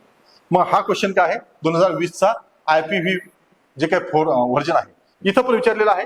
IPv4 इथं पण विचारलेला आहे. कधी आहे? हा 2012ला विचारलेला आहे. IPv हा 2013ला पण विचारलेला आहे त्याच्या संदर्भात, है ना. IP ऍड्रेस वैध आहे, कोणता वैध आहे त्याच्या संदर्भात, कशा पद्धतीने त्याला IPv6 आणि IPv4 आहे हे 1, 2, 3 क्वेश्चन तिच्यावर विचारलेले आहे. टेसरीचा क्वेश्चन आहे आणि पीवायक्यूचा क्वेश्चन आपल्याला पाहायला मिळतो. किती बिटमध्ये असतात, हे ऍड्रेस किती बिटमध्ये असतात आणि किती लोक त्याचा यूज किती लोक करू शकतात. आता IPv6 आलेला आहे है ना. IPv6 तर तुम्ही विचारही नाही करू शकता इतक्या मोठ्या पद्धतीने, म्हणजे संख्या कितीही वाढली, लोकसंख्या कितीही वाढवली, त्या प्रत्येक संख्येला प्रत्येक लोकाला IP ऍड्रेस मिळू शकतो इतक्या लेवलवर ते वाढलेलं आहे. ठीक आहे, एवढा मोठा बिट्स तयार होऊ शकतात त्याच्या, इतका मोठा ऍड्रेसचा तो IPv6 नावाचा जो काही ऍड्रेस आहे तो आपल्याला पाहायला मिळतो. ठीक आहे, त्याच्यानंतर काय आहे, ओपन AI. आता हा करंट अफेअरचा क्वेश्चन आहे, पण तो तुम्हाला कुठेही पाहायला मिळतो. ओपन AI कशाचं एक्झाम्पल आहे? ओपन AI म्हणजे काय, ChatGPT आहे. या पद्धतीने हे सर्व क्वेश्चन आहे तिथं आपल्याला पाहायला मिळतात. आता हे जे क्वेश्चन आहेत, आता इथं तुम्हाला 2 गोष्टी खूप महत्वाच्या आहेत. एक आहे जनरल सायन्स, दुसरं आहे सायन्स अँड टेक्नॉलॉजी. याचे 12 क्वेश्चन्स आहेत, याचे एकूण 8 क्वेश्चन आहेत, एकूण 20 क्वेश्चन आहेत. हे 20 क्वेश्चन जर तुम्हाला व्यवस्थित पद्धतीने डील करायचे असेल तर काय करावं लागेल, तुम्हाला याच्या बेसिक मध्ये जाणं गरजेचं आहे. तुम्हाला याच्या पीवायक्यूवर काम करणं गरजेचं आहे. पीवायक्यूच्या 4 ऑप्शनवर काम करणं गरजेचं आहे. सोबतच याच्या रिलेटेड जेवढ्या काही बेसिक कन्सेप्ट, जर समजा पोरीफेराचा एक्झाम्पल आपण पहिलेच घेतलं, पहिला क्वेश्चन होता पोरीफेराचा. पोरीफेराच्या पूर्ण डिटेल्स मध्ये जावं लागेल. रेडिओ ऍक्टिव्हिटी आहे तर रेडिओ ऍक्टिव्हिटीच्या डिटेलमध्ये जावं लागेल. अल्फा बीटा गॅमा काय आहे, इलेक्ट्रोमॅग्नेटिक रेडिएशनचं त्याच्या हे केलं पाहिजे, सुपर कंडक्टिव्हिटी काय त्याच्या डिटेलमध्ये गेलं पाहिजे. ऍप्लिकेशन बेस्ड जेवढ्या गोष्टी आहेत त्याच्या एक्झाम्पल्स, त्याची कन्सेप्ट काय आहे, त्या सर्व गोष्टी क्लिअर असल्या पाहिजे. कारण तुम्ही मेन्सला आहात तर तो तुम्हाला ऍप्लिकेशन बेसवर आणि कन्सेप्टवर तो विचारेल. मग ह्या सर्व गोष्टी तुम्हाला तिथं आहेत. आता याच्या संदर्भात मी बॅच टाकलेली आहे, बॅच लॉन्च केलेली आहे, आपल्या ऍपवर उपलब्ध आहे. रेझोनन्स नावाचं ऍप आहे, त्याच्यावर तुम्हाला ते पाहायला मिळते. मी आपलं टेलिग्राम आहे, MPSC फॉरेस्ट म्हणून एक आहे, MPSC ऑप्शनल म्हणून एक टेलिग्राम चॅनल आहे, त्याच्यावर तुम्हाला ही सर्व इन्फॉर्मेशन पाहायला मिळते. ही जी इन्फॉर्मेशन आहे, आता कंबाईनच्या जे काही जनरल सायन्स आहे, कंबाईनचं जे काही सायन्स अँड टेक्नॉलॉजी आहे, याच्यावर डिटेलमध्ये जो कोर्स आहे तो कोर्स तुम्हाला तिथं मी दिलेला आहे. तुम्ही व्यवस्थित पद्धतीने त्याला तयारी करा त्याची. तुम्हाला 20 क्वेश्चन जे आहेत ते करेक्ट आणून द्यायचं काम माझं असेल. त्याच्या सोर्स विथ देतो, आणखी डिटेलमध्ये पण त्याच्यामध्ये शिकवतो. ठीक आहे, थँक्यू, धन्यवाद.